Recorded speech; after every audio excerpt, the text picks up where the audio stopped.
out of the nightmare abyss of the piney woods of East Texas. The Random Horror Show. The best in commentary and reviews in horror, sci-fi, fantasy, cult classics, and the obscure from film, television shows, and literature. Join our horror hostess, Keisha Lacey, as she is scary, but random, horrific, but funny. Last but not least, she will chill you to the bone.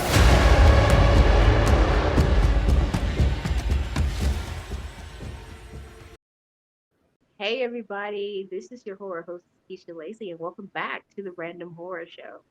And I have a special guest for y'all. If you not have been on YouTube or Instagram, and also this is the guy that gave me my first interview, and I'm talking about Tyrone Williams. Tyrone Williams of the Evil Tyrone. You can find him there on YouTube and on Instagram where he gives off like his reviews, what he thinks about like different movies. He also does interviews with people all over in the horror community. And he's very special to me because he is actually the person who introduced me to a lot of content creators and everybody in the horror community. I was a newbie and he sought me out and I was like, oh my God, I can't believe this, but I am so excited for him to be here and he's in the hot seat as the Random Horror Show guest. So everybody give a warm and spooky welcome to Tyrone Williams. How you doing? Oh, that's amazing. I feel on top of the world after that introduction. It feels amazing to be on the Random Horror Show. I've been waiting. I'm a fan. I've listened plenty of nights, to the show, and you and the guests deep dive and everything, and it's always a fun and interesting experience. So I'm just grateful to be here. Well, thank you. Thank you so much, Tyrone. And like it's just been a while. I mean, it's been long awaited.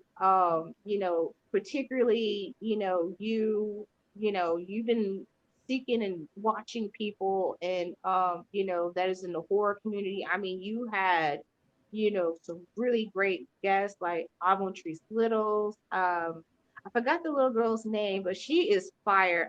I don't know, Gravity. She is so cute. Yes. Yes. She is so cute, and you had your dad, your father who Yeah. introduced you to like horror, and you had oh gosh, Sledgehammer Horror. Man, you have had like a plethora of people, and also I'm just gonna let everybody know that you put me on that plug with From, and I wanted to thank you for that also because we do like deep dive discussions with that. He has people from the horror community just all over, you know, just talking about the wonderful show From. But before we get into that right there, Tyrone, I want you to introduce yourself, what you do, what your hobbies and everything else. Oh yeah. Well, my name is Tyrone Williams, also known as the Evil Tyrone. Um, I guess like by well, you can check out my YouTube channel, where I do horror reviews, breakdowns, and just discussions and some interviews with the horror community from all over. It doesn't matter if you're like making videos or writing books or making movies, like whatever, or you could just be watching movies. If you're just a fan who loves to collect the memorabilia or whatever, like I just want to interact with as many people in the horror community as possible. But yeah, that's what I pretty much do as far as like the horror stuff. As far as work, I've been a postal employee for about, damn, it almost be like 12 years now, or if it's maybe it is 12. I think come November it'll be 12. Yeah, but 12 years as a postal employee. It's it's a long ass time, selling people stamps, you know. But right now You're I'm my mail. Mobile mailer. right now, I'm getting a little break from that, working from home, so if whoever has complaints, basically like you call up and I'm the one you're talking to on the phone, so I'm doing that right now, so that's work wise. But as far as hobbies, I love playing video games, not really in too much into like the sports games, but I do dive into like the campaigns, like God of War, The Last of Us. Like I love Oh, story-based games, stuff like that. Also, the Mario Karts and the Left 4 Deads. Love a good zombie game. You know, yeah. uh, and just watching film. Interacting with people online and stuff like that. Like I do love wrestling. Like I recently got back into wrestling. I think I gave it up for it was Hmm. like over a decade. It was a long time, but I just recently got back into that, and that's pretty pretty interesting, for me right now. What else? What else? I really love, traveling. That's another thing, whether it's a road trip or just hopping on a plane somewhere and taking a trip for a couple days or more. It's just something about being in the airport and hopping on the plane or just getting packed up and just hitting the road and getting that fresh air, stuff like that. Nothing like it. Nothing like it at all. Exactly. I started back doing traveling and road trips. Last one I went to Vegas in 2020. That's when they did the first, release for the for COVID. Yeah. Um and I went to Vegas. And so it was a little different then, and it was still you didn't have like the whole bustling crowd like you had in Vegas and stuff, but you still had a good amount of people there and everything, and I enjoyed that. But I'm going back into like road trips, and I just got back from Dallas and had a really great time there. And not too long ago, I went to San Antonio to House of Nightmares, and it's a horror boutique, and I love that store and stuff. I know it's like far away, but it's just worth the drive there. It is like road trips are so much fun. Plane rides are fun. I'd rather fly in a plane than a car, but like man, it's just the airport. You got to take off your shoes. Everybody feet musty, Yeah, especially early in the morning. it's become a more stressful situation. Like I remember as a kid, like, because I grew up in Sacramento, California, and like most of my family was out here. So we would, come back and forth for the Mhm. holidays and stuff. So, I remember getting on the plane, just waking up early and because Mhm. when you're a kid, you don't want to wake up early, but for a plane ride, I'd be like, all right, we got mom packing up snacks, putting them in the bag or whatever.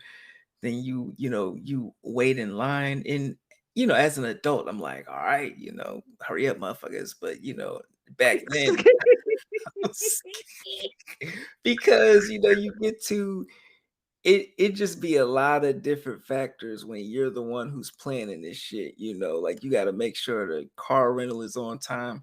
You don't want to get there Mhm. too early, but you don't want to get there too late. And then if you get there too early, you're like, all right, do I want to sit at the bar, get something to drink? But how is this drink, is this drink gonna be doing backflips in my stomach when we take up in the air? It's a lot of different factors.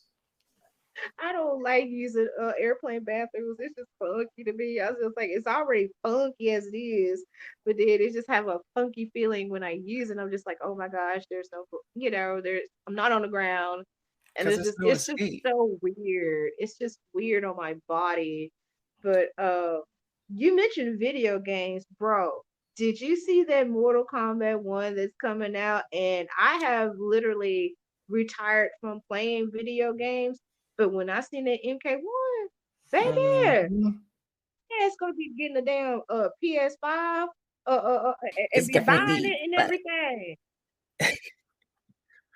well, yeah, that's the thing. Like these systems have just become so ridiculous, with the upgrades. And I remember when you bought a game, you spent like 30, $40 on the game, and that was it. It wasn't no updates, no DLC, no expansion, no special edition, all that. It was $30, $40. Now, you're looking at, 70 to $100, a game, and that's just for Mhm, the basic version, so but I'm excited for mhm. Mortal Kombat. It's always a fun time, with that series. Like the fatalities are just brutal. I just wish the movies would follow that. I feel like the movies that we've gotten, Yeah. haven't lived up to that. Yes, man. I'm always gonna be ride or die for Mortal Kombat. My uh 16th birthday, every girl got a car, a pony, whatever the hell they got and shit, and pool party and everything. Man, I got me a pair of Chucks and a Sega and Mortal Kombat. And I played the Yes. hell out of it. And I'm gonna tell you, back in the 90s, you know, you ever you watched Yellow Jackets, right? Oh, well, I seen the first season. I ain't seen the second season yet. Okay, you see how the chicks are, how they act, how they are like back in 96, 95, 94. That's exactly how we roll back then. That's how we roll back then. But a lot of us, we were into like, damn, all this action movies. We play Mortal Kombat. I mean, we was like, yo, like Sub Zero, Sonya Blade and all that, Kano. We was all into it. We were like tomboyish, but we still girly girly. It had the grunge scene coming out. I mean, it was just a really cool ass time to be a teenager around, the 90s and stuff. But that was one of the most impressive games, and it actually changed the gaming world, just like Super Mario. Yes. You had this game that you can, fight somebody and blood comes, you can get over here, you can freeze somebody, you be like raiding and everything. Uh-huh. You know, Bart. Uh-huh. It's like that stuff right there because it take me back to like Enter the Dragon, which is one of my favorite like Bruce Lee films. And you got like, oh, Jim Kelly, oh man, was it Jim Brown or Jim Kelly? It's one of the two, man. So you a comic, we say you straight out of a comic book with a villain or something like that. That live, Uh-huh. I holler, I holler. But when I watched that film, it just took and played Mortal Kombat. It take me back to that, and then I didn't even know my my uncle. He passed away like almost a decade ago, but he was in a lot of martial arts, and guess where he went to? He went to Japan, and he Wow. competed in a tournament over there. And I always wonder why he had this scar on his elbow, and he was really good and he broke his elbow during a tournament over in Japan and he had to come back to Texas. And I was just like, Damn. man, I was like, damn, Uncle Ray was badass, man. Uncle Ray was like badass though. He was pretty badass, but it's just when I play Mortal Kombat and I watch, Enter the Dragon, it reminds me so much of my Uncle Ray. And, I miss him dearly. Boy, he was something else. I tell you that and everything. You better not lie to that man because he will know when you are lying. That's just how, like, he just reminded me like some old Kung Fu master. And I thought he was going to become like a Kung. He was up there with a Kung Fu master, bro.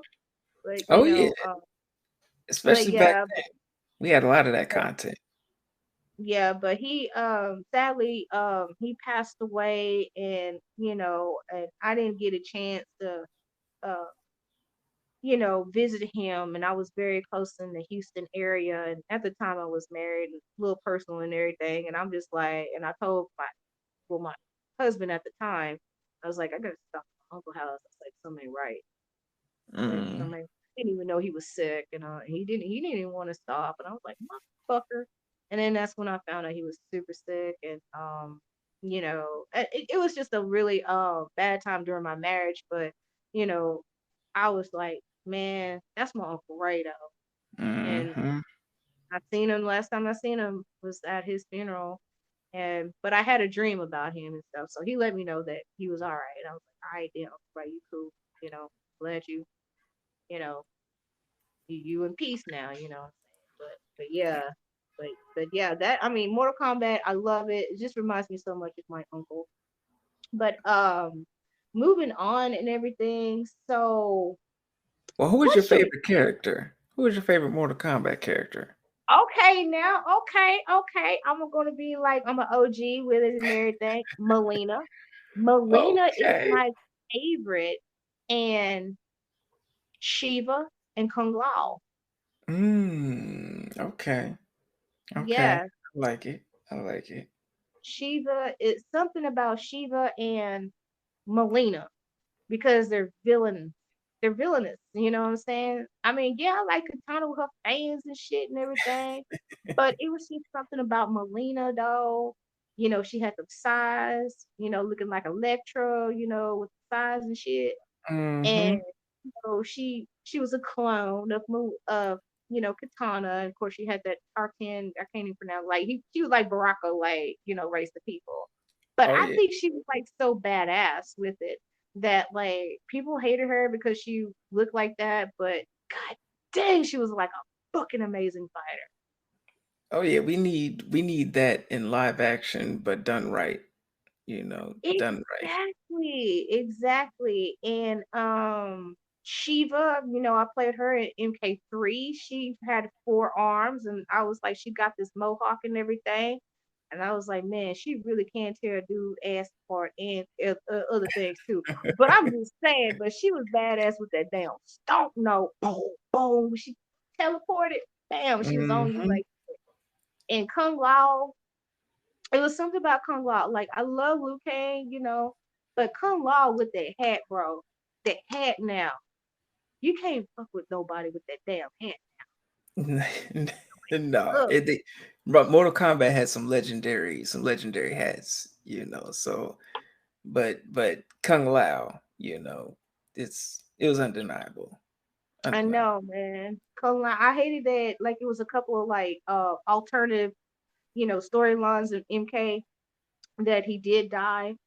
But they always brought him back because he was just. I mean, he was he was he was not very like he was much of a braggart, but he just know his shit. He was very loyal, very loyal uh to his temple and what he does. But it's just something about Kung Lao, like with that hat, man. He was just like he's so badass with it.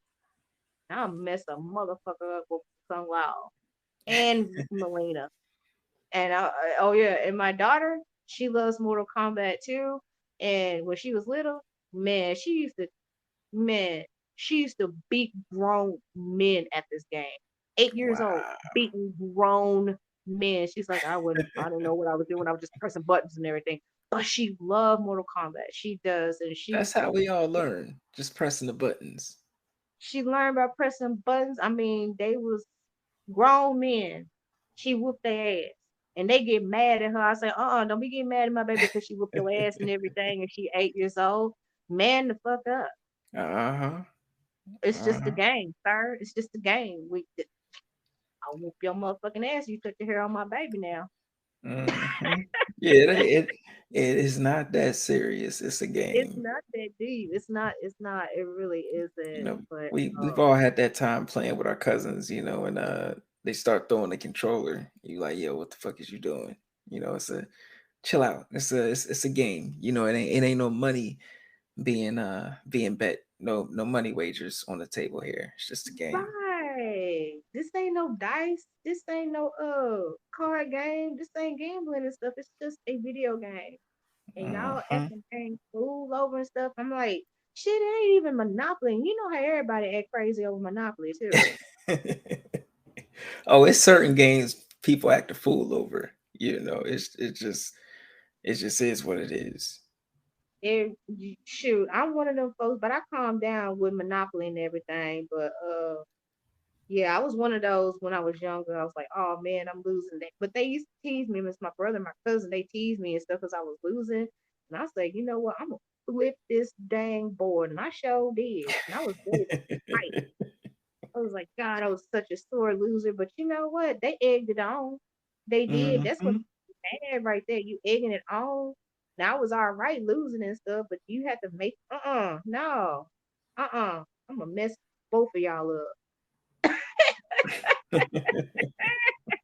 Mess y'all ass up. Had to let them But know. but like I have some wonderful questions for you, Tyrone.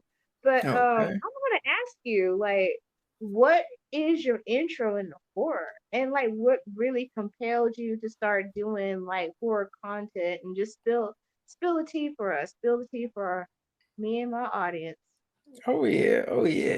Well, I've always really like been into horror. I think well anything that like evokes emotion from me, Mhm. especially like since a little kid. I remember um I used to run away from it. I remember my dad, he would like growing up in California, because he's from Philly, like my parents are from Philly, but being as though we had we moved from Philly to California when I was like 5, like I would hear a Mhm. lot of like West Coast music and stuff out there, Warren G and stuff like that. So Mhm. my dad he had this like giant stereo.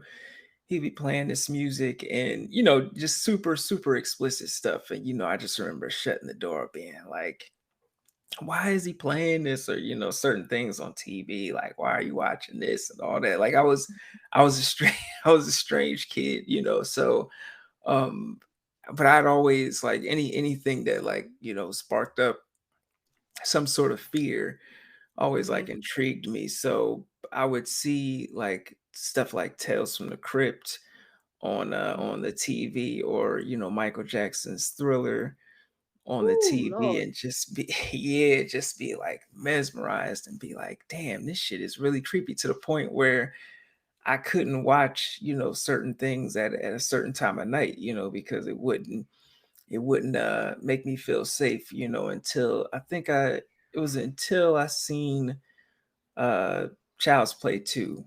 I think that was like the first real like full length movie that I watched, that I was like, all right, let me digest this fully. And I just remember it being like so, I mean, it was violent, it was very violent, but it was also very funny, and Mhm. just some sort of like element of like whimsy about it. So and back then you had the VHS tapes, so you would just rewind it back. So certain movies, especially in that era, because this was before streaming, so I would just watch all these movies over and over and over and know the lines and everything. So I would Mhm. jump from like Child's Play 2 to like the Halloween movies, like Halloween not Resurrection, The Curse of Michael Myers.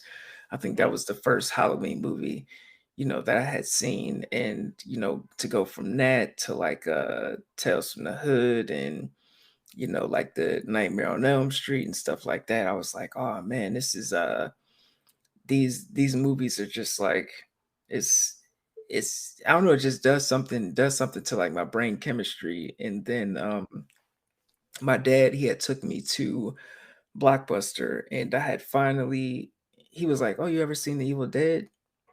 And I was like, "Oh no," And then we popped it in my little TV, little 13-inch TV in my room, with the VHS attached to it or whatever. And we're watching that, and I was just like blown away and terrified. Like I had never been as terrified of something on the screen until I saw The Evil Dead, the original. And that pretty much like got me into like my like mania of like collecting, and just being like, oh, this is my favorite genre. Nothing's gonna top this, and just throughout my whole life, just soaking up as much horror as possible, and just checking out like, oh, what was popular back then, or what was popular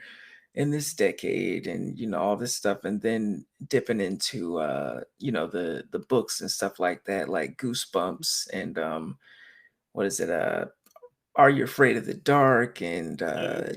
and scary stories to tell in the dark, and then like the Stephen King's novels and Agatha Christie, and Oh, just falling down the rabbit holes, and just being frightened, but really being feeling like isolated, because like at one point, like my dad was the only one that I could really share my enthusiasm with these movies. And even then, you could have two people that love horror, but sometimes they may not your choices are not going to align all the time, so I would be like, oh, I can talk to him about this, but I can't talk to him about this or that or whatever. So I was like, okay, well, I'm just this is something, this is just another thing that I really enjoy, but the majority of people really aren't going to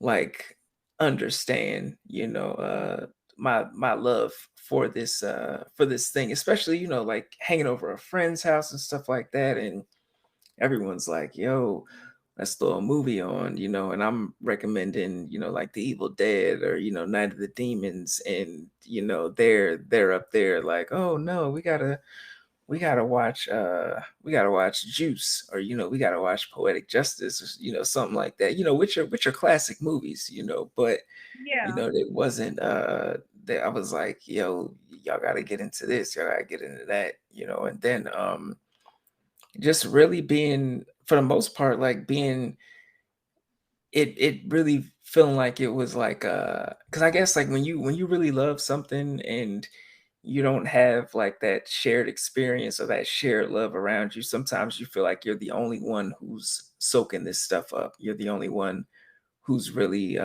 watching this, and the only one who's really appreciating this.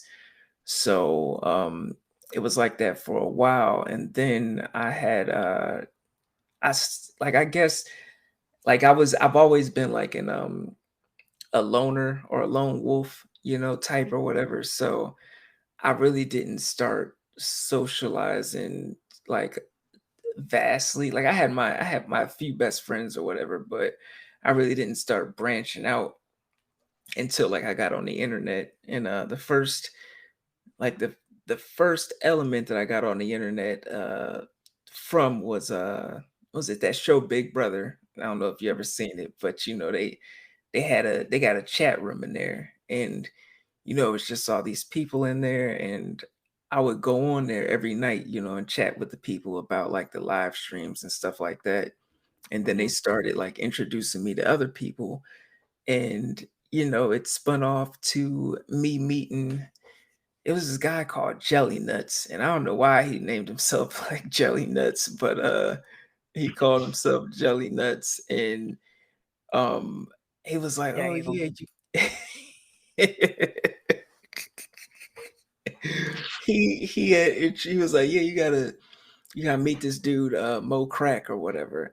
I was like, "Mo Crack, like who?" Oh, crack. Yeah, yeah. Who is this? And he was just some goofy dude with braces, and he was just on cam. It was this cam site called Stickam, and it was Mhm. like maybe like eight. You could get like eight people on the camera, and everybody else below, and just chatting or whatever. And he was up there, and he was just freestyling, and I was like, oh, this dude is funny or whatever. So me and him, we started roasting each other, because back then it was like heavy with the roasting and stuff like Mhm. that. So me and him just started roasting each other, and we became like good friends. And then we started noticing like it was the same people who would hang out like with each other like every night online. So and all we was doing was just bullshitting, talking to girls or whatever. So we called ourselves the Cake Squad, and there was women in the Cake Squad too, but we called ourselves the Cake Squad. So we we was the Cake Squad, and we actually came out with two mixtapes, because uh Mo Crack, he was rapping, so he was like, oh, cool, you could rap too. 'Cause they called me, because my online name back then was the Cool. So they was like, "Oh, cool, you could rap too or whatever," So we would just go back and forth or whatever, and just hanging out with them for years and stuff like that. And it Mhm. was wow because it was like all internet buddies, and then we finally started like meeting each other on like in real life and stuff like that, and it was cool. And then it was like years passed, and then people get busy and stuff like that. So I was just Oh like, all yeah. right, well, it's time for and I kind of like got bored with the with social media and stuff like that. So I stopped posting a lot. And then I was on YouTube and I was looking up some review for some movie, Mhm. and that's when I saw this this girl called Jill Killington. And Mhm. she was just this girl. She reminded me of like Elvira, and she was just like reviewing horror movies and stuff like that. And she said she was in the film industry, and I was like, oh, this is cool. And then I seen Xena, the real queen of horror. She had popped up on Oh. my feed or whatever, and I was like, oh, and she's black. This is amazing. And then Ivory, she pops up, and I'm like, oh, she's black too. Mhm. And I was just like shocked, like, because even though in general it's not shocking that black women love horror just as much, or if not more, than anybody else. But I had never seen it, so it was like, okay, just seeing is believing. So I'm like, oh, this is dope. And then I start following them, and then I see like, oh, it's a whole you know community out there that is Mhm. that's talking about the same stuff that I love and stuff like that.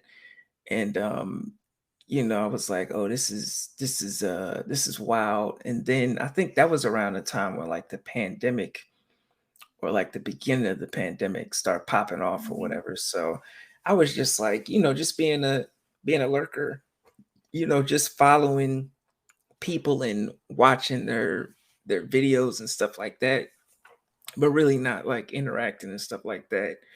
Yeah. Um, and then I was like, oh yeah, well, I have my own thoughts and opinions on stuff, and just different things. And but you always have like that uh that air of like, self-doubt or whatever. You're like, oh, no one wants to listen to what you got to say, blah blah Yeah. blah. So I'm just like, oh man, maybe I shouldn't say anything. And then I was in with the pandemic and all this shit that was going on in 2020, I was like in a not the best place like Mhm. mentally. So Mhm. I was just like, oh, I need to like talk to a therapist.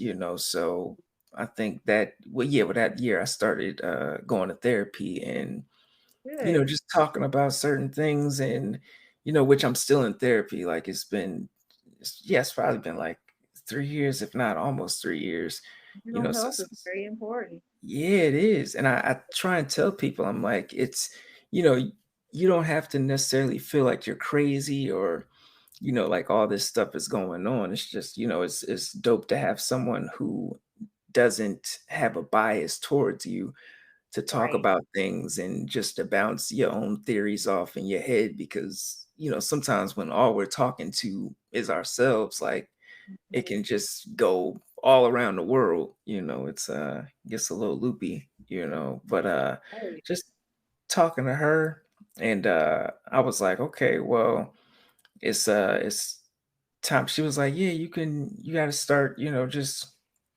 getting into your hobbies, and doing what makes you happy. And I was like, all right, well, what does make me happy is just watching horror movies and talking about this stuff or whatever. So I was like, I just started looking at like the people who I was following, and I was like, man, like all these people are like dope as hell. Like I wish like we could have a conversation. And then in amongst other people, outside of horror or whatever. So I was like, you know what, I'm gonna just start doing like interviews, Mhm. just because I feel like I'm going to have fun doing interviews. So I was just interviewing anybody and everybody that I knew, who I admired them for something, whether they had like a small business or whether they were into some projects or whatever. I was just like, yo, I'm gonna interview you. And then I noticed, well, with my, like, I interviewed a bunch of people, but I noticed the two interviews that I had the most fun with were with Zena and with Marco Estes.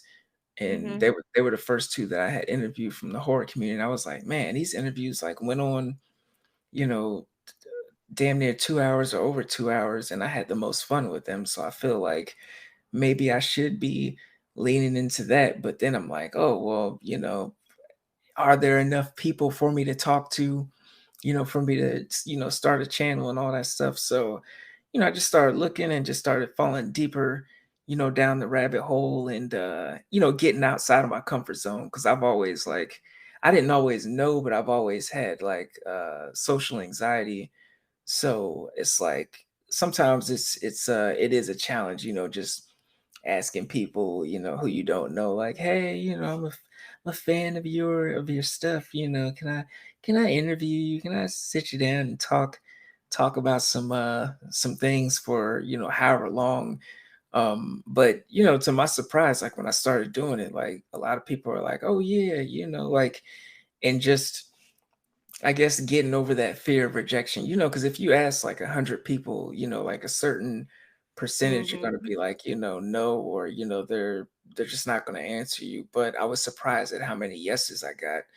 And I was like, Yeah. oh, this is dope. And, just feeling like I wasn't expecting to meet as many, people that I call like friends through the community. Like it's been wild, just the vast amount of people and just people from all walks of life, people all over the world.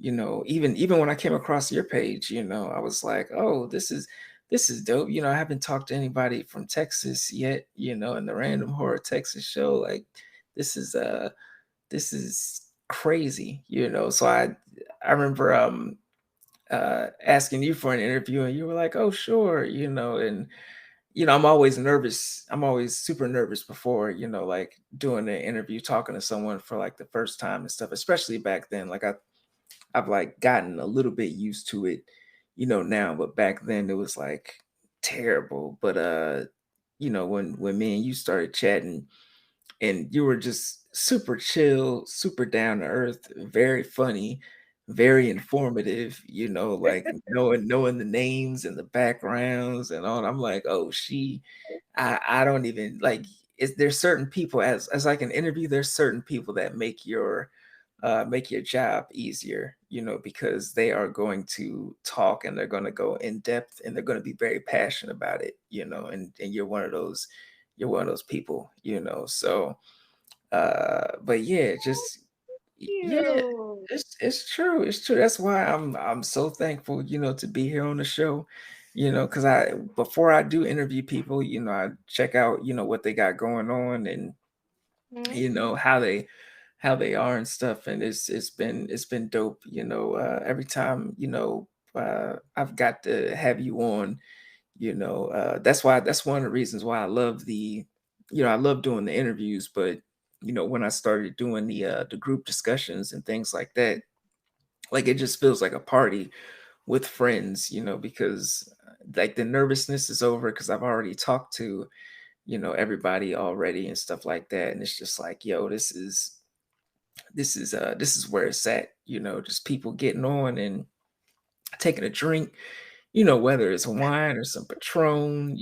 Sometimes you smoke a little bit, before you get on camera, like do what you do, get right. And it's just like, yo, this is what it's about, and I really appreciate it, when people tell me, they're like, oh man, you and it's because you brought me on the show with this person. Now I have this other connection and we're going to collaborate on some other stuff or whatever. I'm like, yeah, that's what it's about, the community interacting with each other, because it's really dope, getting to talk to people and getting to know them, but I'm like, yo, these are these are your buddies, these are these are your comrades. This is the community right here. This is the horror community, So we got to. I'm just pro everybody, collaborating together, a little bit more. Yeah. And you really have brought a lot of people together, especially gonna be talking about the from like you're what it's a big party. And you're right, shoot. Because I know it was like one I actually joined because I usually work on Wednesday evenings, but I had a good chance and I was like, well, let me pull out my plum wine that my friend got me and everything when I went to San Antonio, y'all. And I'm gonna talk a whole bunch of shit and just be just wild with it. But it was and it actually like from that last discussion and that plum wine was talking, but it really made me dig very deep with a lot of the questions and the mystery about the show, from because I was like, dang, after we got done, I was like, dang, I sure did ask questions like I was asking my students stuff and everything. Uh, Y'all seeing me cackling and throwing up a leg and laughing and stuff. That's just how I have a good time like that. But you mentioned Thriller and I did watch the interview that you did with your dad. And I'm gonna say this, when you did my interview, I didn't notice that you were still in that, little awkward, a little face because I didn't even notice that you did a fantastic job. You oh, really did. thank you. Thank You you. really did. But like your dad's interview, I listened to that. Oh my God. I was like, he is so hilarious. But he was right about like back in the day, you went on dates and you took your girl to a horror movie. And she gets scared and stuff. She get a little closer. You know what I'm saying? She, Hmm. oh, okay, you protect me. He like, yes, like that. I'm gonna take you home like that. But Thriller, Michael Jackson was actually peeping game to like every dude. Like, ain't like your dad. Hey, I'm taking Ola Ray because Ola Ray was in Playboy. All right. So he got this fine chick, Ola Ray, taking her to the movies and stuff. I was a teenage werewolf. By the way, that Thriller, oh my goodness. Hey, when I was 5 years old, when that thing came out, that it scared the crap out of me. I seen the special effects behind the scenes of how they did his makeup, from when he was a zombie to like the werewolf. I'm just remembering like so much of this the behind the scenes, like the commentary that they did. And this is like back then before we had DVDs, DVRs and stuff. And that was, oh my God, that just like blew me away. But Michael Jackson was putting everybody on game and everything. Michael Jackson said, you know, I just came out from Beat It, you know what I'm saying? And I made friends with the LA gangs, which was real LA gang members there. And he was like, yo, I'm telling y'all people, just take your girl, take a fine girl, which go see the Hmm. scary movie and everything. Now I'm gonna tell you, he's like, I'm just warning you. You might have Vincent Price like narrating this shit and everything. You might have you might walk by a cemetery. But I'm just gonna let you know, you're gonna get the girl and everything. He was giving like play by play. He was giving like the player up in there. And I was like, Oh God yeah. dang. I was like, God dang, Michael Jackson was magical. He was giving like player, all through this video. It was like a link, it was like a movie, and that was like the first time that anybody in pop music, in like the culture of like music and everything, that gave like a full length movie video. And Michael Jackson, like, he was like, I'm the first motherfucker, I'm the first because they don't call me the king of pop for nothing. And that's Hmm. what he did. And he used horror with that stuff. I mean, I was like just it was like I was like a kid in a candy store when I watched it. And he got And Vincent Price. I know that, man, Michael Jackson had that plug. Hmm. He worked with Steven Spielberg, Pepsi, but we remember that Pepsi incident and everything. Michael Jackson's hair caught on fire.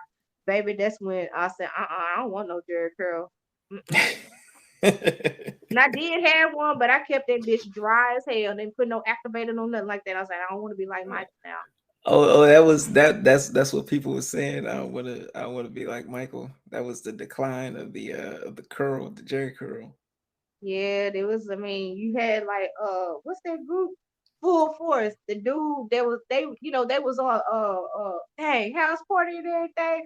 But the Mm-hmm. dude like he was like cute but ugly, the real thick one and everything. He had a fine body, but he was just like butter face and everything. But he had like that Jerry curl mullet though, and I was like, dang, he fine, butter face, but he got that Jerry curl mullet. He looked good and everything. You know what I'm saying? I was like, dang. And see, like mullets are very popular down here too. So my son had one. His looked good and everything. He looked kind of like Sylvester Stallone with his. When he Mm. took it down, he looked Sylvester Stallone. I was like, dang, bro, you look good with that money. He's been growing that ever since he was 12. And I'm talking about you gotta have some pure ass confidence to pull a mullet off. I'm telling Oh you. yeah, you Some you people got can't to. pull it off. Some people have it, and I'm like, you need a regular haircut. But It's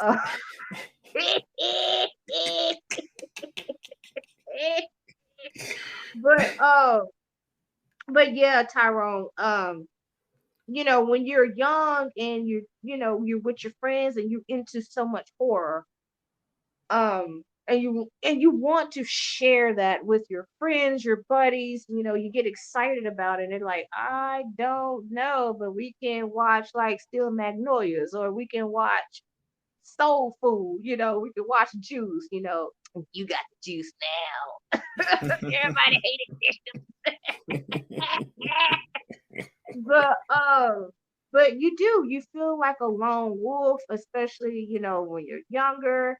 You found your tribe whenever you know the I call it the younger years of like social media.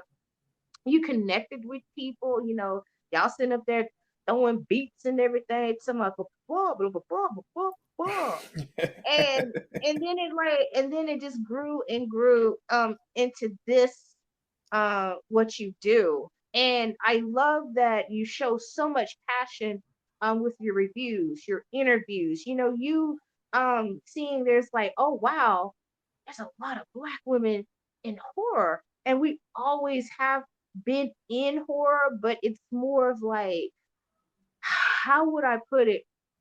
When we're younger, we were scared to say it because we didn't want to get picked on. So Mhm. we started getting feeling comfortable within our skin.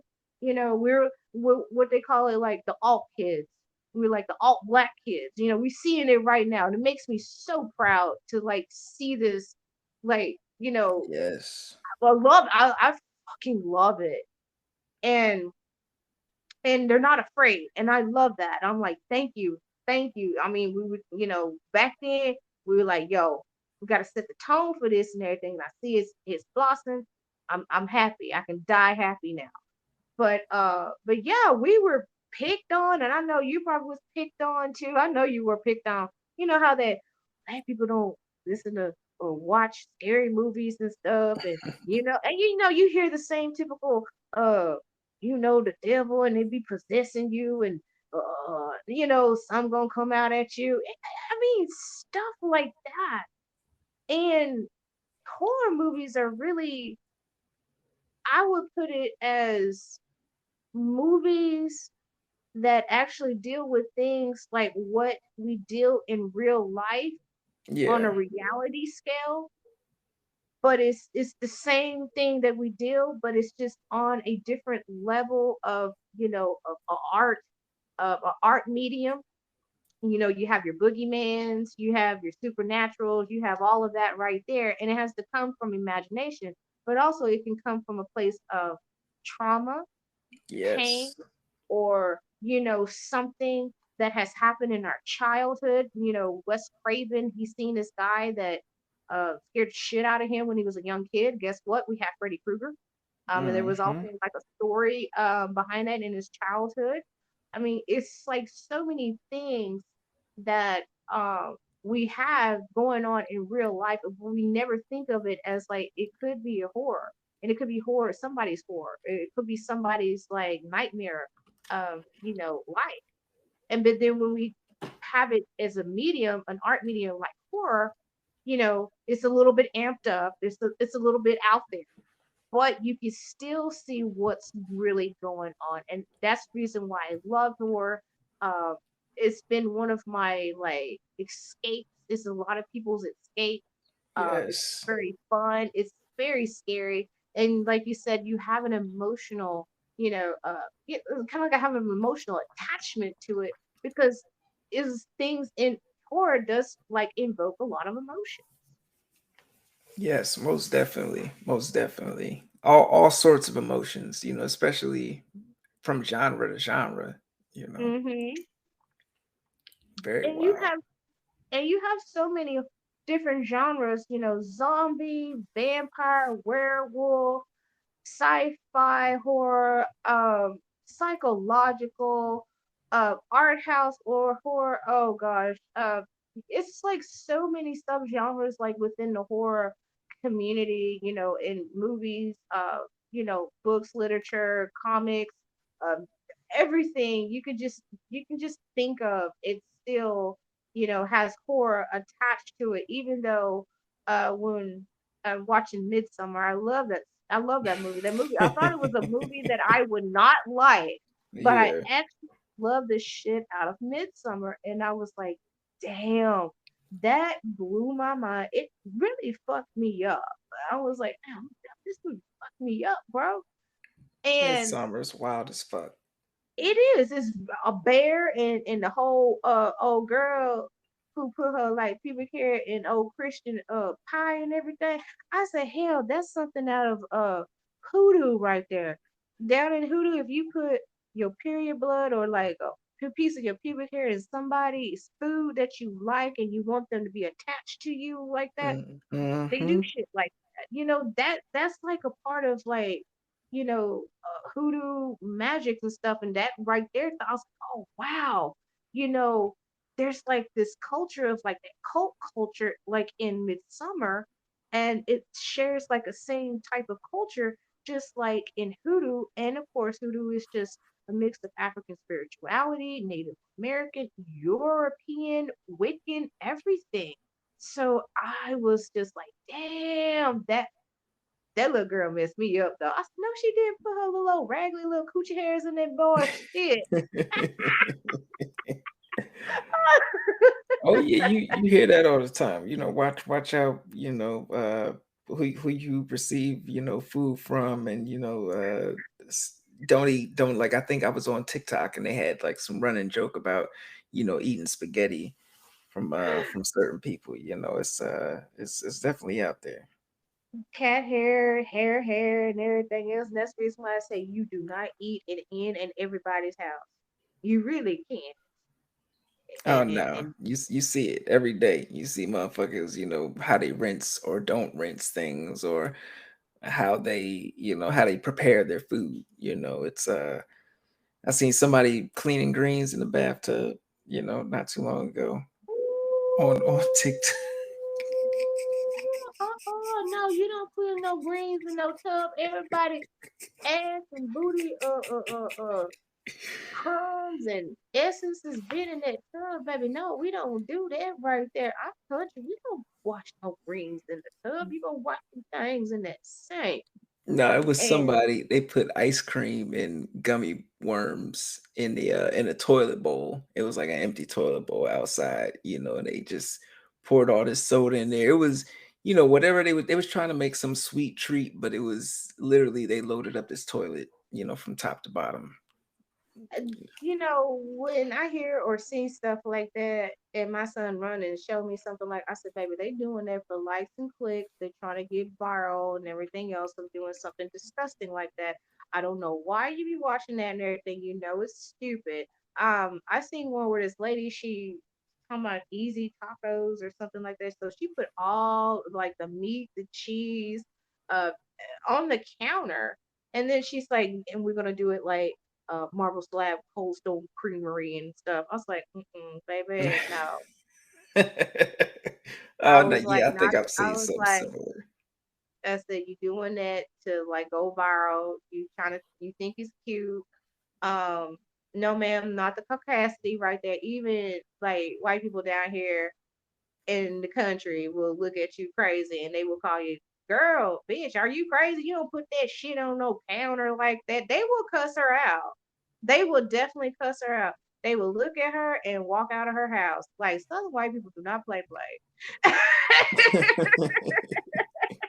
They So do not they're like, yeah, play. you making us look bad. You know what you Yeah, doing? they're pretty much like, God damn it, you making us look bad. What the hell's wrong with you? You don't put that shit on the counter.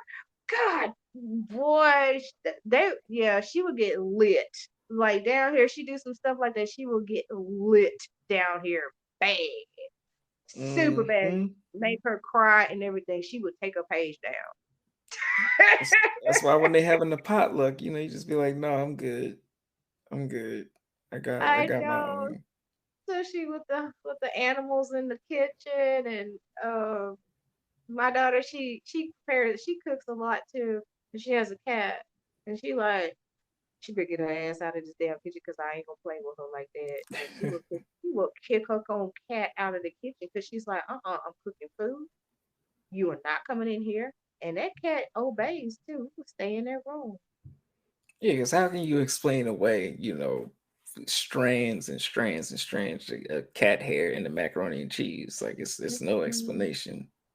Mm-mm, mm-mm, mm-mm. And I've seen too many videos like that when people be letting their little animals and stuff. I mean, even we have a Yorkie, and then she comes in the house and she be trying to run in the kitchen, and her name is Molly. I said, "Get your ass out of this kitchen!" She run back out. Mm-mm. No, we do not allow our animals in the kitchen. That's where we eat.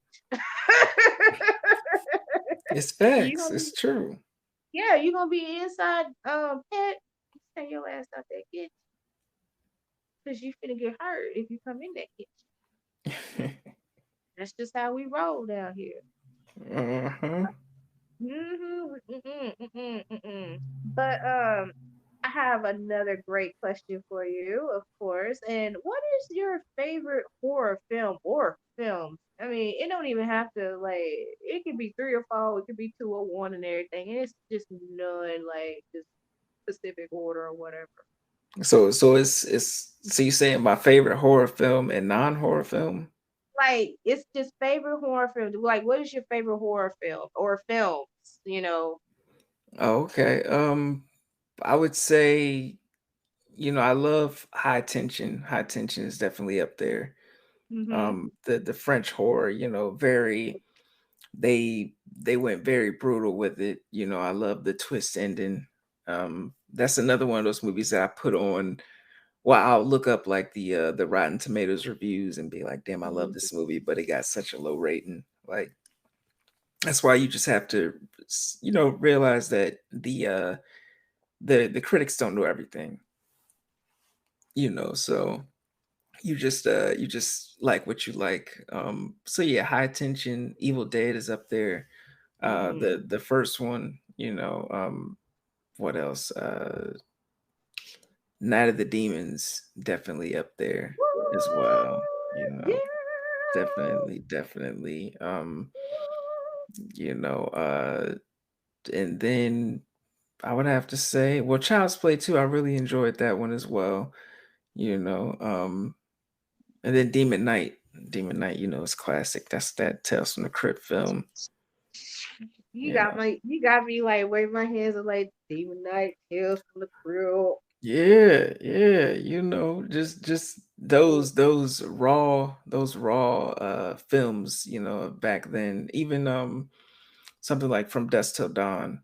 You know, Dude, which I'm getting hyped right now and everything. That was like the heydays right there, like Demon Night, from Dusk to Dawn. yeah, they give us that prosthetic love. Nowadays they don't really give us too much of that. But they gave us that prosthetic love, which I really appreciate. Like that's that element right there. Like because there's a lot of elements that come together for horror, but I think for me what scared me the most, the two elements that scared me the most were the music of Hmm. certain horror movies and the prosthetics. You know, that's those two are really going to sell me on a movie, and whether I consider it a classic and I go back to it and stuff like that.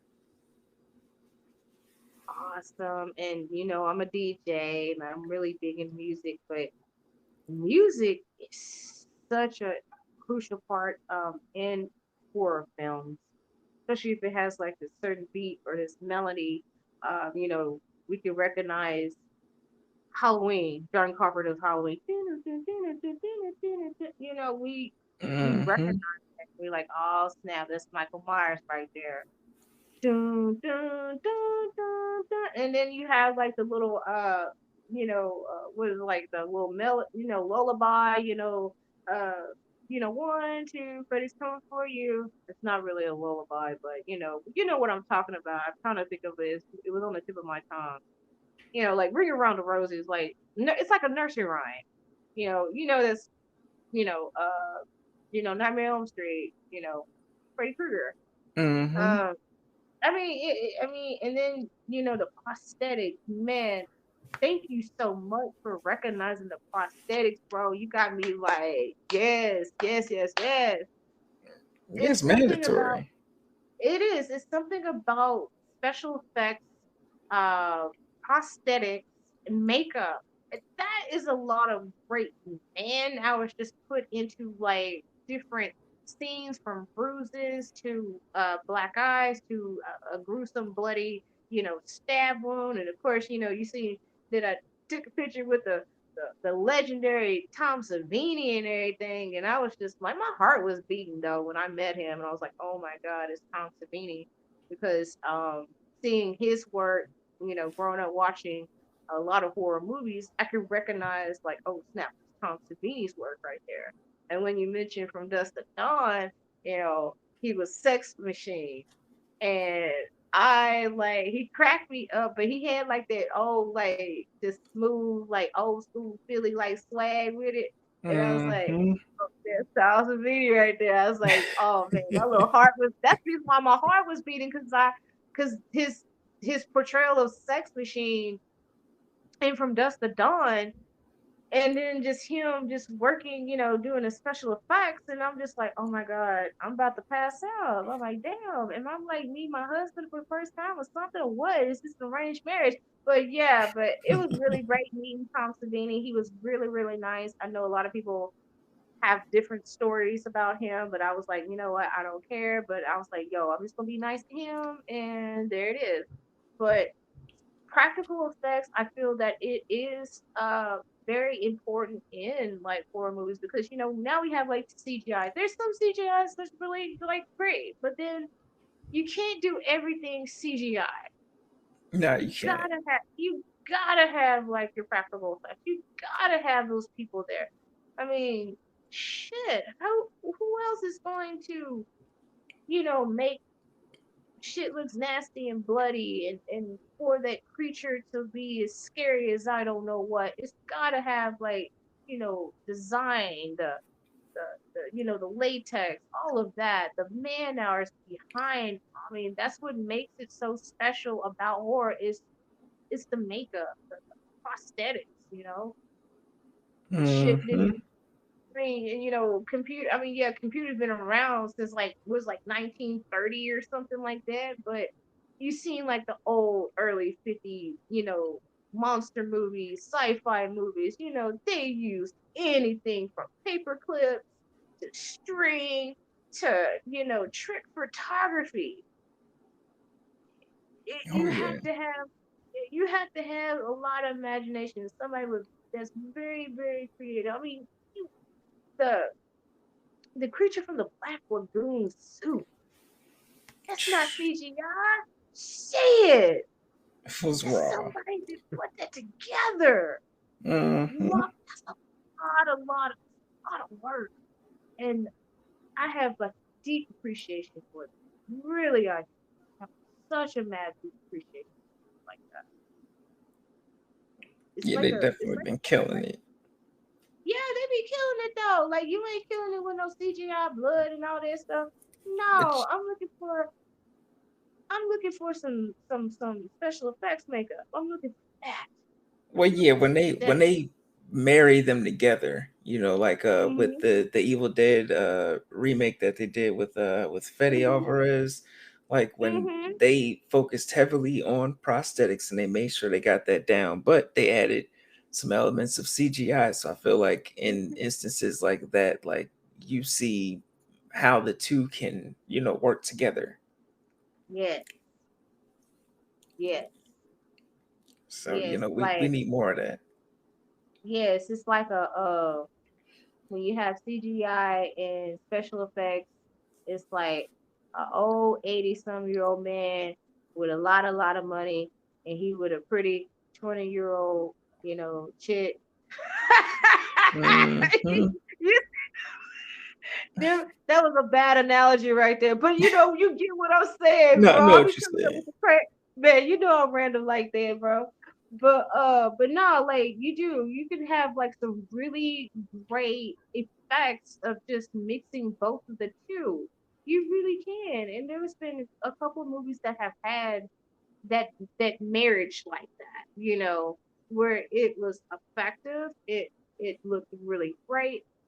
You can see where it's not gonna like age out. You can watch it, still watch it like 10 years later, and it's not gonna, and the effects is not gonna be bad. Hmm.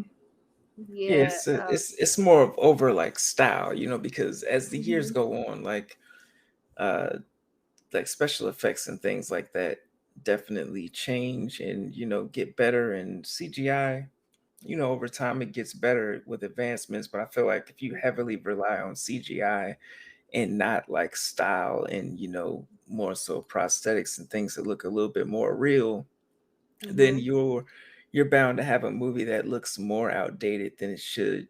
Like I feel like the reason why we can turn on something like The Thing and other classics like what is it, From Beyond and stuff like that, Mhm. where it was heavily relied on the prosthetics, but Mhm. they took their time with the creativity. Like the reason stuff like that lasts or stands the test of time is because you see the passion and you see the style in there, which Mhm. was one of my issues with the new with the new Evil Dead, like the Evil Dead Rise. I felt like they dropped the ball when it came to prosthetics in that department.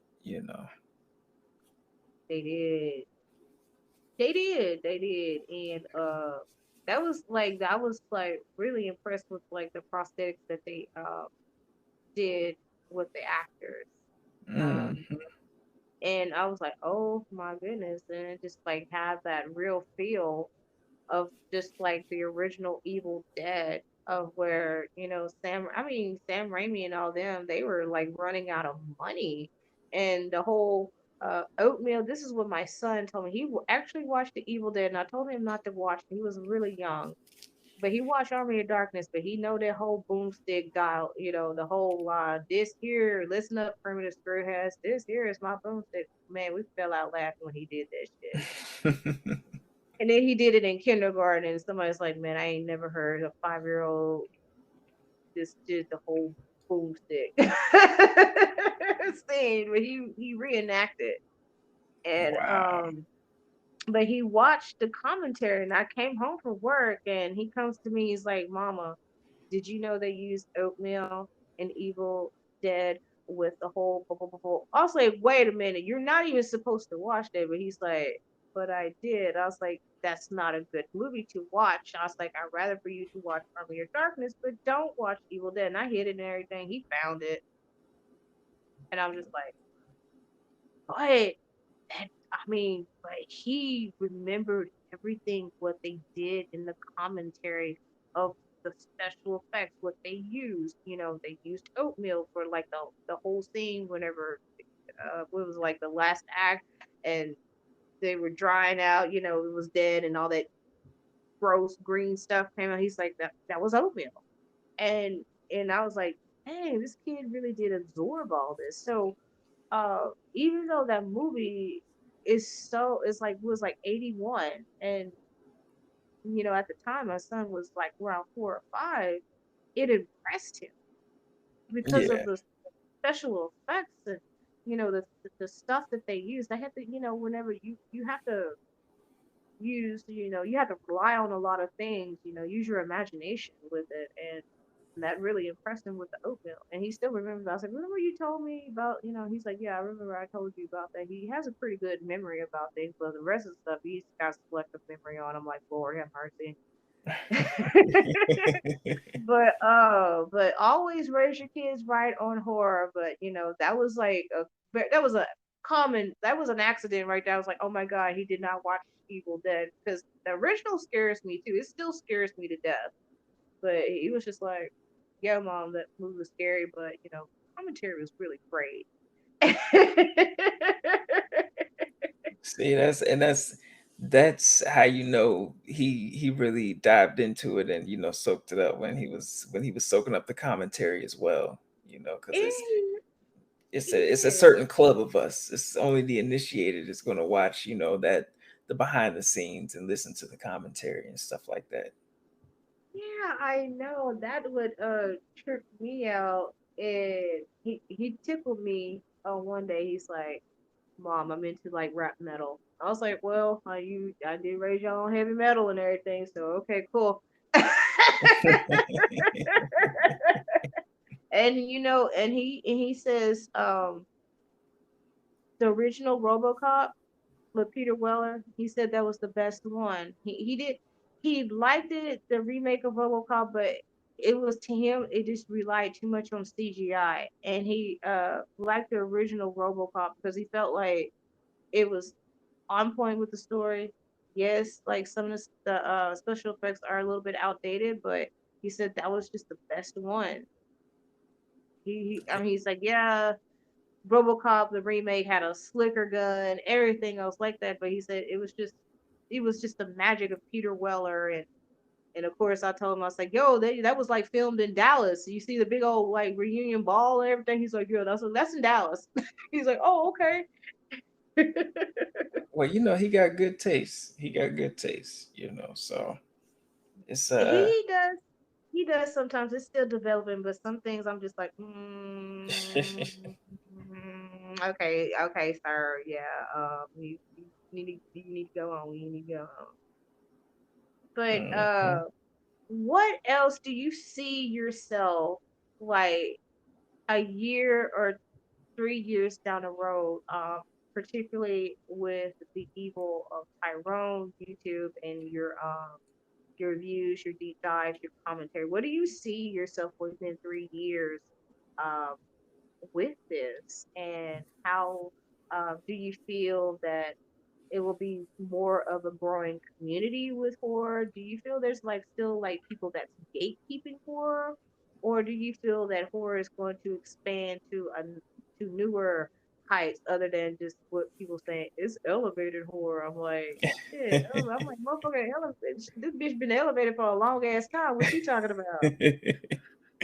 Yeah, I feel like there's always going to be like someone who's trying to gatekeep, especially keeping people of color in a certain position and not giving them a voice, especially like certain communities within horror, like women of color, in horror, and uh the LGBTQ plus community, in Hmm. horror and stuff like that. So I always feel like there's going to be people who are trying to like tell us like this is what horror is, and sometimes like pushing other groups to the side, but I feel like it's things are changing, it's growing, a lot of people are definitely making moves, and where they're seeing roadblocks, they're creating their own like lanes. Like I've seen so many people,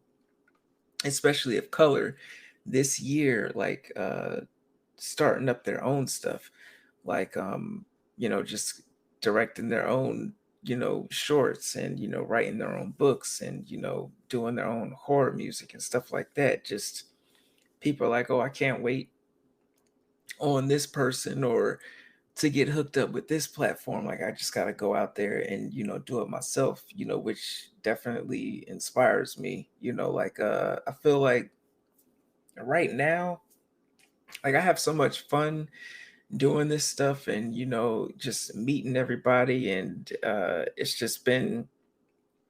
definitely been a ride. But I guess like as far as the future, Mm-hmm. uh like in maybe a couple years or whatnot, like I guess I see the community growing. I still see me interviewing folks and stuff like that. I would love to, I guess, just see see my YouTube grow, and just get the word out there, spreading the word about some movies and shows that don't necessarily get talked about. Like that's why I did the breakdown with Taymon, and you and everyone who comes on as a guest for From, and just other movies that I feel like you know aren't necessarily as big because they don't have the quote unquote budget, or they're not Mm-hmm. on a big Netflix platform for everybody to soak up. So I'm like, all right, I want to show, I definitely want to show more love, and bring more attention to that. But yeah, just I guess just being just getting myself and more people out there, and just bringing more visibility to the horror community, and Right. just hopefully uh people would be more people would be receptive to that, and just seeing more people mingle with each other, because sometimes I feel like I'll reach out to someone and Mm-hmm. I'll be like, oh, this is dope, I've met this person.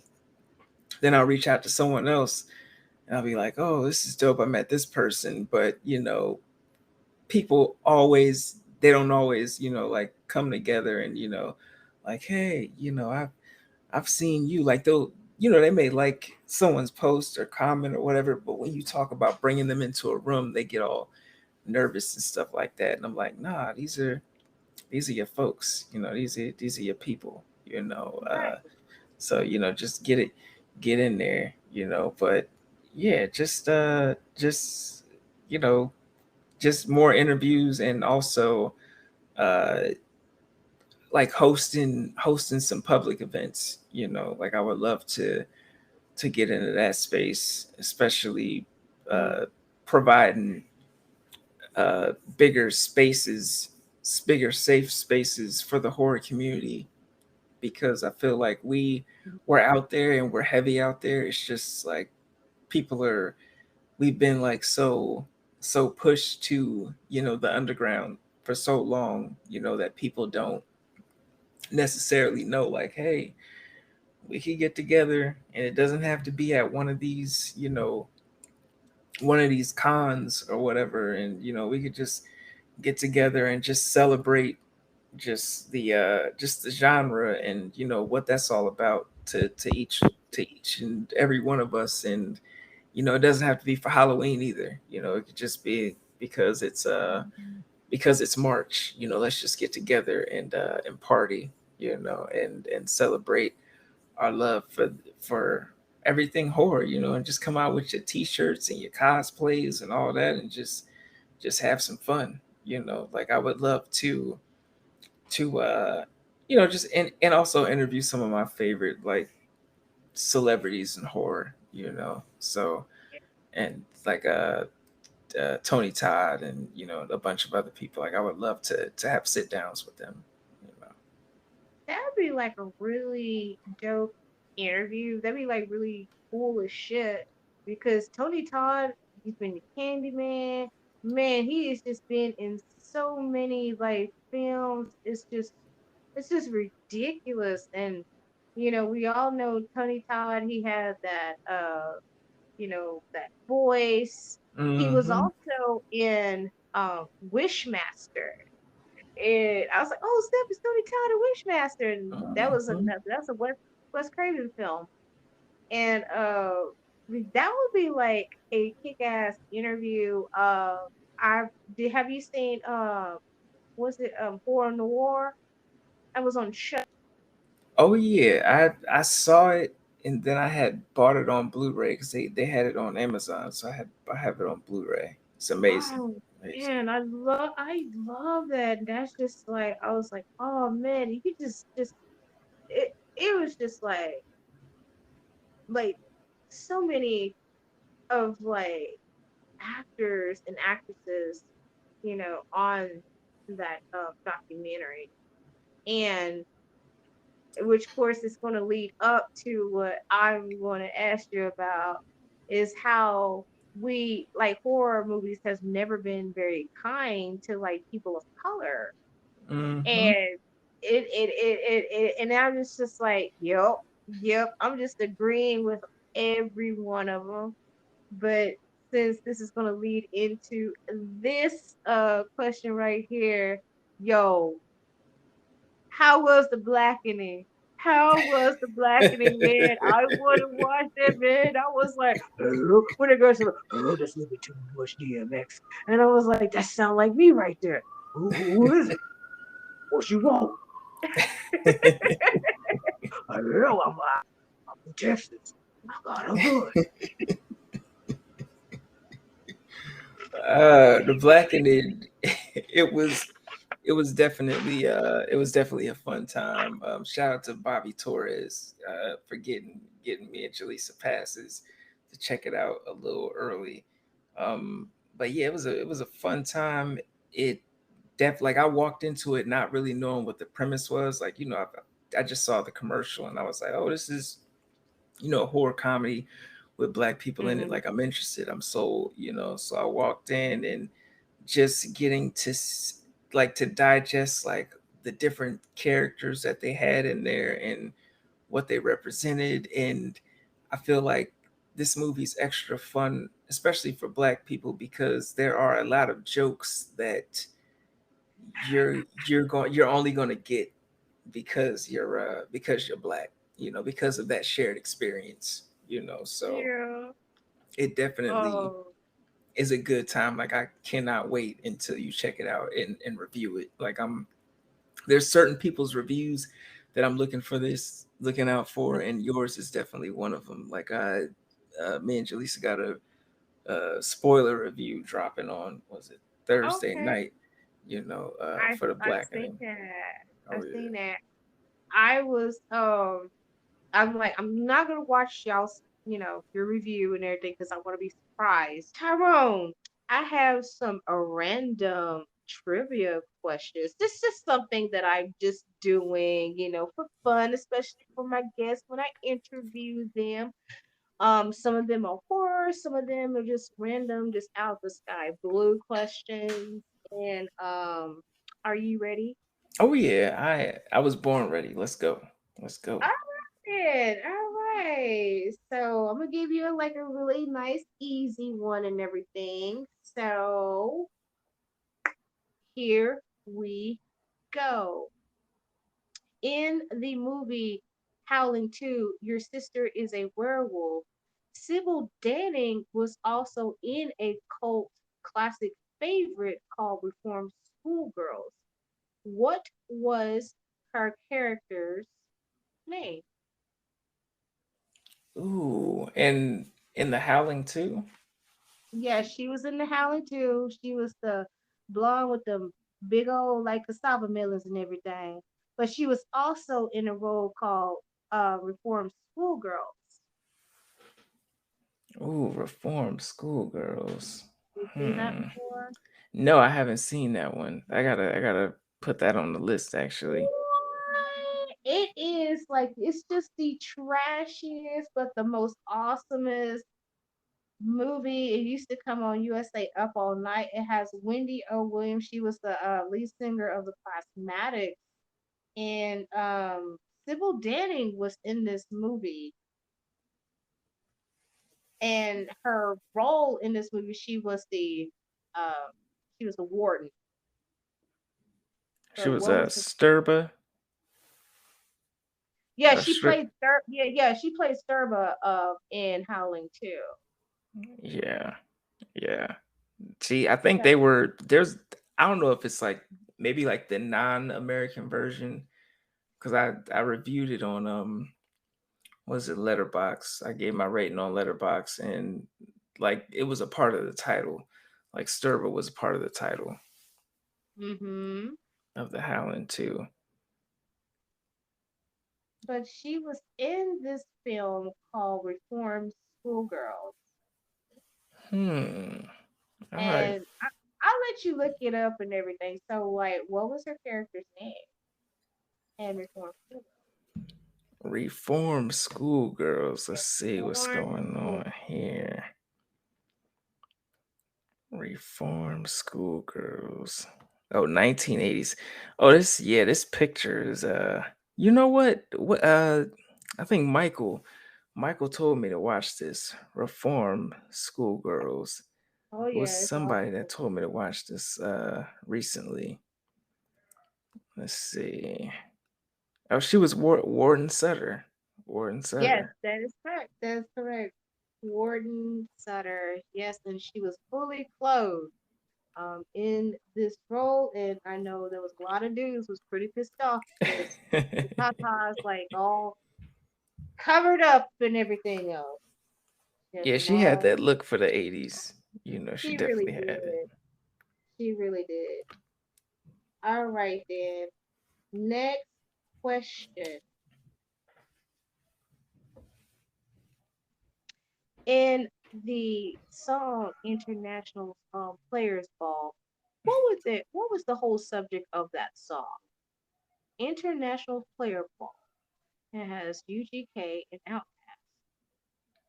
What was the whole subject of that I mean, I feel like that song was about choosing the right one, you know, especially given the sample, you know, because you got Andre song? Mm-hmm. speaking about, you know, just taking these vows and not looking back, you know. He was like, spaceships don't come equipped with rear view mirrors, they dip, you know. So I feel like he was making a statement right there.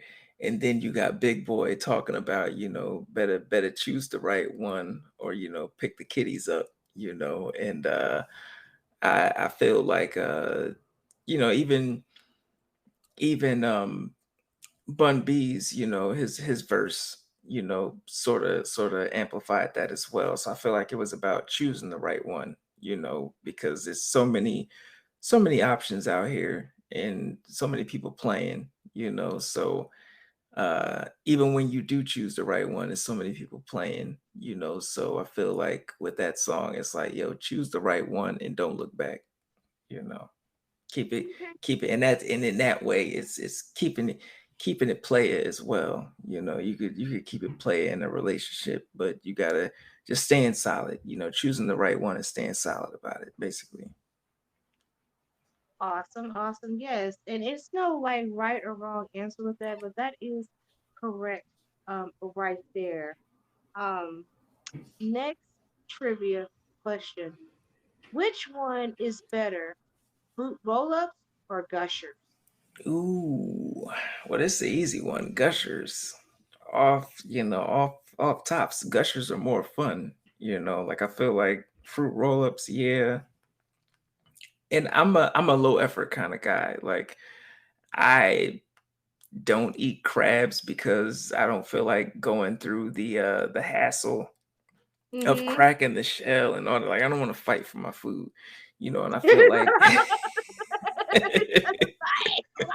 I'm not hunting, you know, I want to fight for my food. I want to eat my food, you know. So when it comes to the roll ups, you know, sometimes you fuck up on that roll up in that plastic or whatever the hell they be using, and you get some candy stuck to the wrapper, and you like shit, or something get ripped off, and you like, damn, you know, it could have been all so perfect, you know. But I feel like with the gushers, you know, you just pop them one by one in your mouth, and you get that savory sweet taste, but you also get that get that extra burst of sugar inside the gusher. Okay. However that sounds. I'm Okay. The choosing I'm extra, choosing gushers. extra sugar in my gusher. Mm.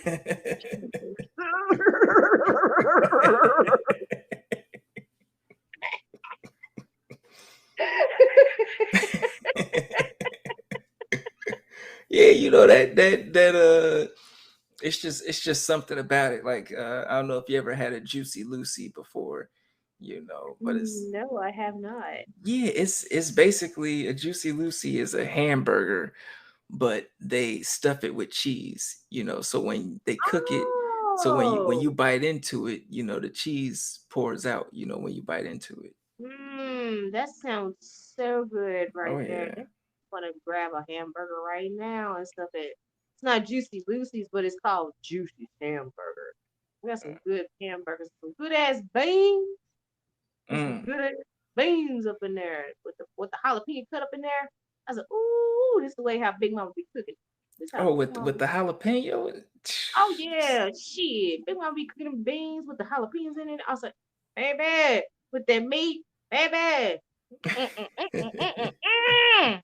Mm, mm, mm, mm, mm. Yeah, Shit. now I'm thinking about Texas food and Texas barbecue. That's on my list of things I gotta do. Give me some good Everybody, Texas food. everybody's like, there's some good Texas barbecue. I was like, well, we got more than this damn barbecue down here. We got some good ass hamburgers. I'm like, shit. uh the pho like Vietnamese pho noodles because Vietnamese the language of Vietnamese language and everything is like the third language spoken in Texas, and we have like a Oh large wow. Vietnamese population down here. We really do.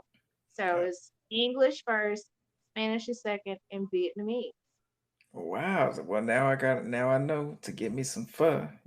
As I was calling it pho for the longest. I was ignorant. I was calling it pho for the longest. But I need me some good pho. Some Texas pho. Awesome, awesome. All right, next a question. Okay.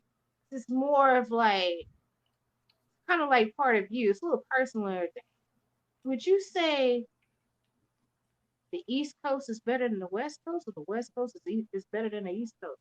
Dude, that's a Mm. tough Mm. Ooh, this one is very controversial. I was born out on the East Coast, and at this point, since I moved back to the East one. Coast, I've been out here longer than I've been on the West Coast. But I'm gonna have to say the West Coast, it's just a different vibe. The people, it's a different vibe with the people, with the food, with the culture, especially the Spanish culture out there. It's a huge Mexican population, so I think I'm biased with it, because I have so many memories and, just being able to look out and, see the mountains in the background and stuff like that, living in the valley, growing up in the valley. Like I feel like it's the West Coast all day. I love the East Coast, but it's the West Coast all day. Okay, awesome, awesome. That is uh, a good answer right there. And last but not least, if you had a versus of like of horror icons, which horror icon will beat the brakes off each other's asses? No Oh, right or wrong answer and everything. So it's a little toughy and everything, but which horror icon, if it was a versus, I'm talking about the whooping each other ass, to rapping,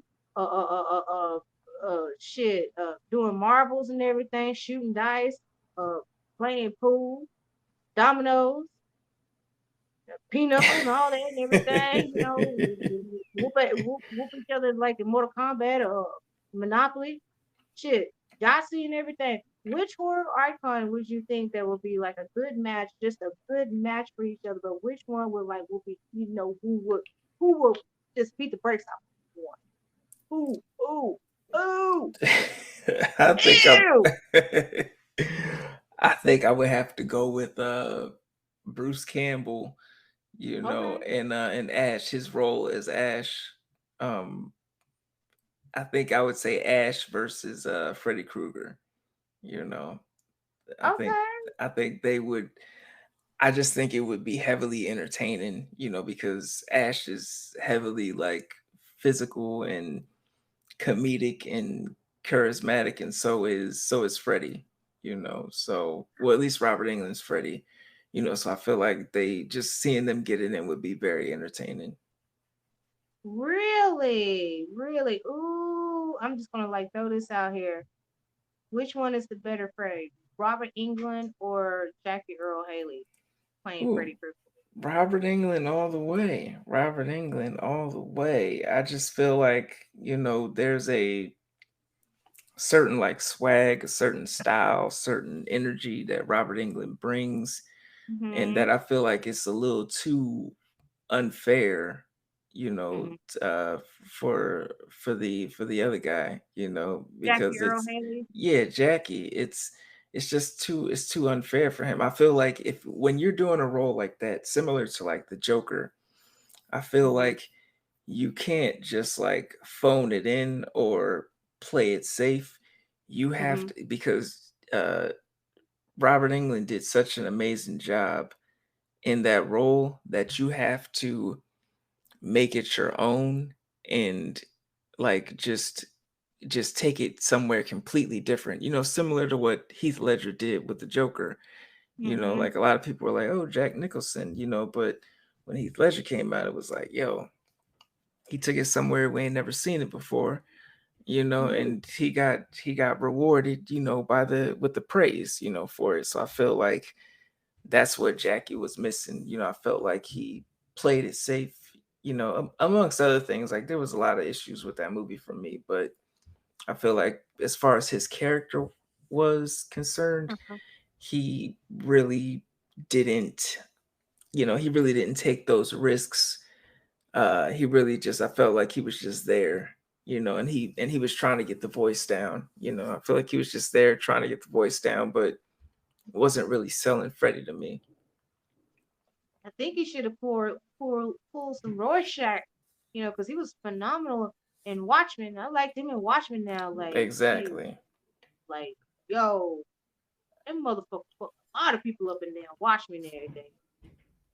Oh yeah, Like Rorschach was getting it Rorschach. in. Yeah, Rorschach was really, really getting it in.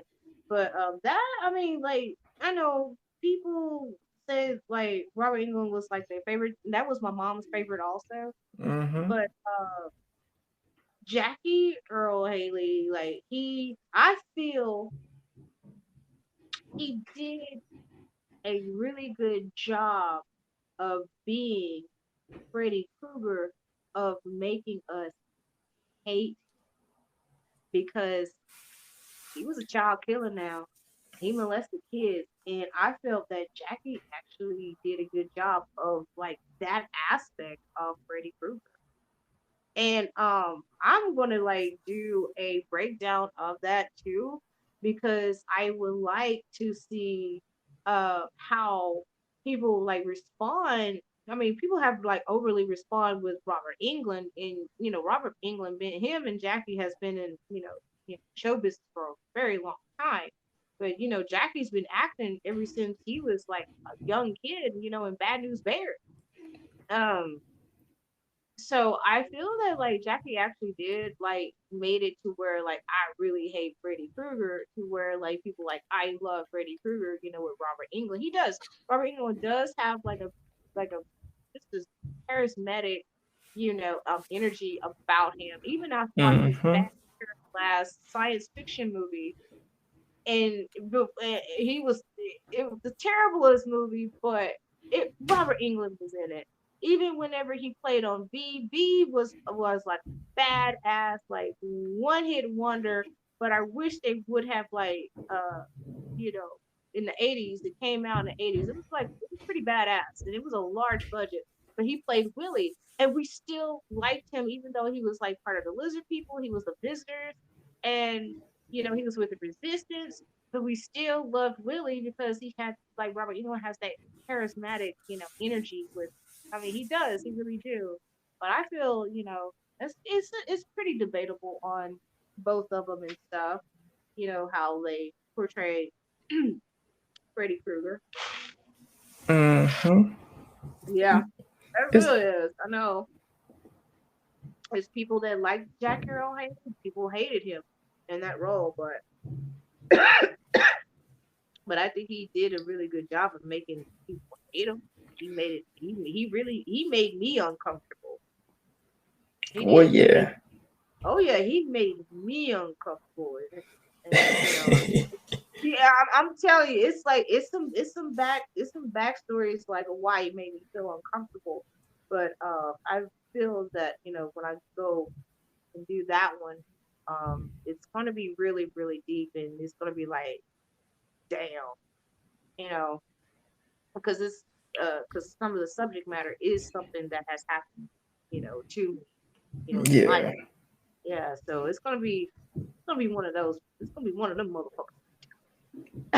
Oh yeah, gotta go. It definitely took some turns, Mhm. that the original Nightmare didn't, so it does get props for stepping out of the box in that aspect. Right. Does it does. Well, anyway, thank you so much, Tyrone, the evil Tyrone, being my guest on the Random Horror Of Show. I had to use. course, I've been waiting a long time to be a guest on this show, I'm the fucking with you, Random bro. Horror Show. Yes! I'm gonna have anybody come on. I'm gonna have all y'all be singing and stuff. Come on, we're gonna start up a chord. We in a Disney like movie. Yes, a whole new world.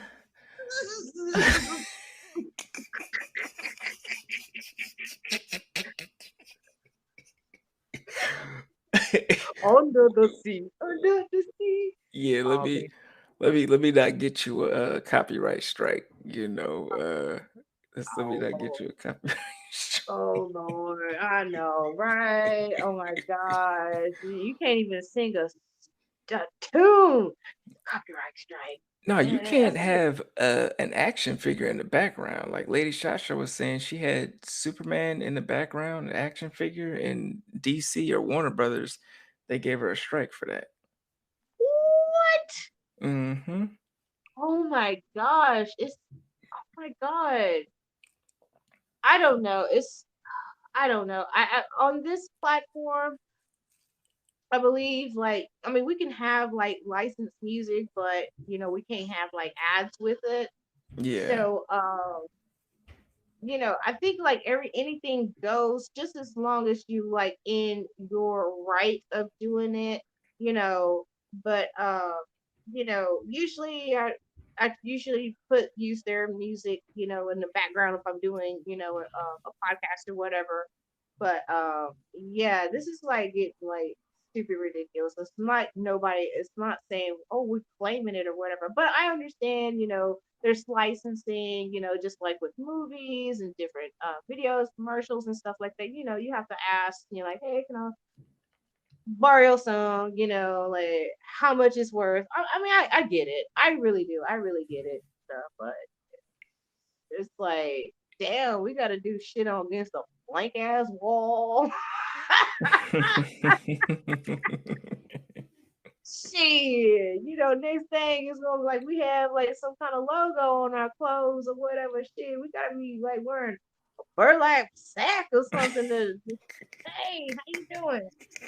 Got that potato burlap sack on, man. They copyright strike me, you know what I'm saying? Because they had Lululemon on my shirt or whatever. I had FUBU or something. They coming after me with that, and I'm like, oh, never mind. I just sit up here, just chill. Wait, shit. That's how it is because they do it in some TV shows. You see somebody with a logo blurred out. So Mhm. I wouldn't put it Yeah. past them in the future. to Right. take it a step. Right. Unless you're some type of influencer, they like paying you to like sell the product or whatever. Okay, yeah, I get it, but hey, I mean we're consumers. We got it because we like it. Exactly. It's free promo for y'all. Get with it. Get with it. We're not like riding your dick and everything, writing you letters like, yo, you need to like pay me this amount because I'm wearing your print. Oh man, we just like that's just free. Like you said, it's free advertising, free marketing. We like your shit. We paid money for this. Yeah, especially if you're not trashing it. You're just showing it love. You just like, yo, this is what I Oh yeah, like. This is what I oh want to yeah. show off to the people. This is the music that I like. These are the movies that I like. This is the merchandise that I rock with. Why not put it out there? Yeah, Rockaware, Rockapad. Oh no, what it popped out of my head, and I did that too. Oh my god. Oh shit. Oh, oh, I'm wheezing over here. But tell everybody where you at. Give us your socials, your email, you know, everything, about Evil Tyrone. Just like tell everybody where you at and everything, where you stationed, everything else.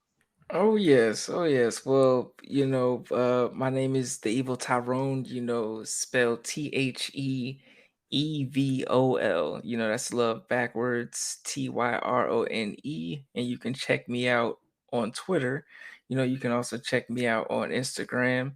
Where I have a lot of clips up there of my previous interviews. And that's one of the first places where I post when I got an interview or a discussion coming up. I post it up there. You can also check me out on YouTube, where the actual discussions are in full length, and sometimes they can get very, very lengthy, especially, where you got like seven or more people up there, talking about their favorite films and stuff like that. But you can check me out on YouTube as well, also on TikTok, as well. So yeah, I'm just, just out here trying to reach out to the horror community and meet as many people as I can, because this thing is bigger than than they think it is. The community is big, the community is strong, and we're trying to take horror to the next level. We're trying to normalize it being it just expressing yourself in that capacity. Like you don't got to feel like you're a weirdo, or you don't have to feel like somebody else is a weirdo because they love this. We're not crazy, we're not maniacs. You ain't gotta, pat us down. When we tell you that, oh yeah, I love horror. I listen to horror podcasts, before I go to sleep, or I watch horror movies, before I go to sleep. This is all it's all fun, and sometimes there's some trauma and some emotional release in there, thrown in there as well, but it's a genre that needs to be respected. So yeah, that's what I got to say. DJ Kiki, we the best in horror when we take it over. We take it over. One city at a time, We take it over. one television at a time.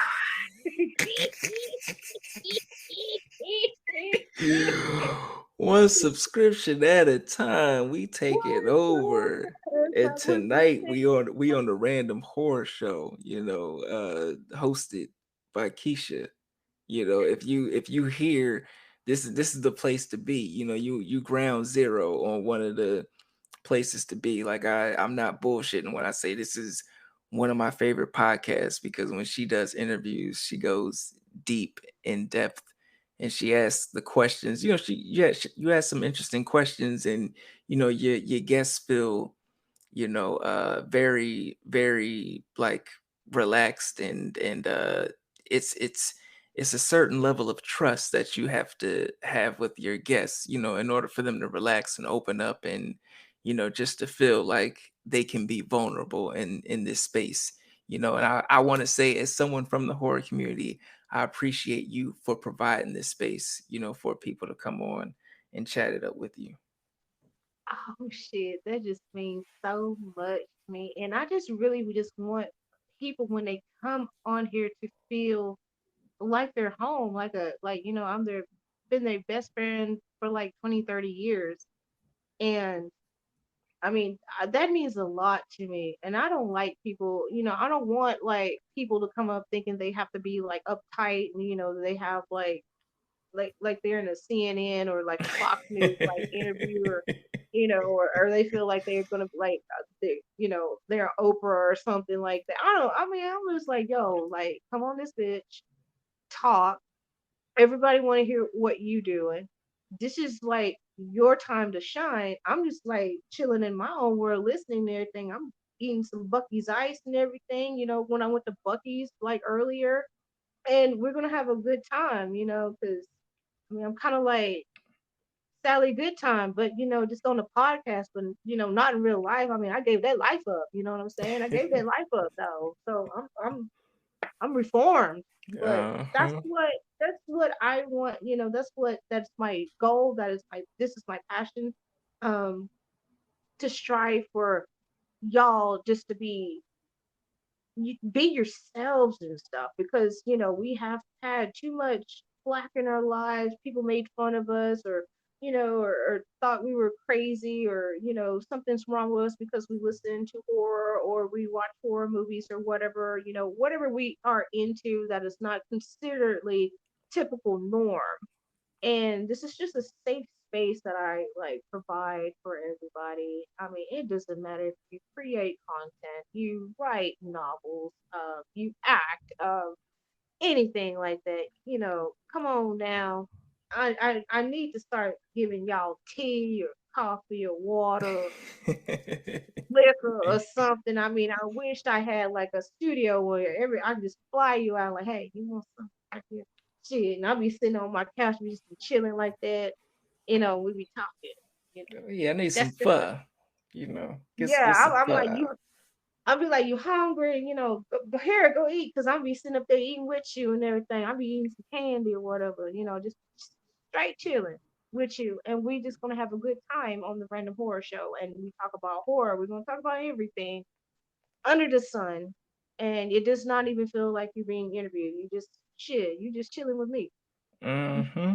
Those are the Chilling with best. King. Those are the best interviews. Where you Yeah. just feel comfortable and you just talking shit. It just flow. It just flows. Right, right. Shit, it's so comfortable and everything.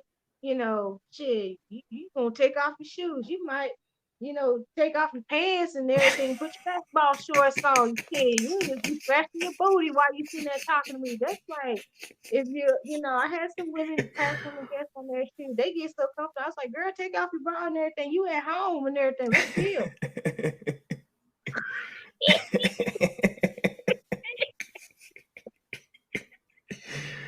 Yeah, you can't get it anywhere else, folks. You cannot get it anywhere else but the Random Horror Show. Only here are you the most comfortable.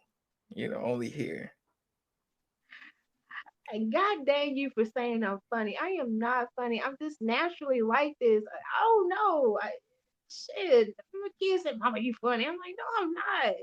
But Y'all those just are get the on my funny nerves. the, those are the funniest people though, like the people who do not try and be funny, and I guess it's a comfortability thing. Like you make people feel comfortable and you say things that are relatable and you say them in a comedic way. You may not try and, be funny. That may not be your objective, but just by you saying what people are thinking or, going there, not afraid to go there, it adds an element, which, makes Right. people more comfortable. So, it's a good thing.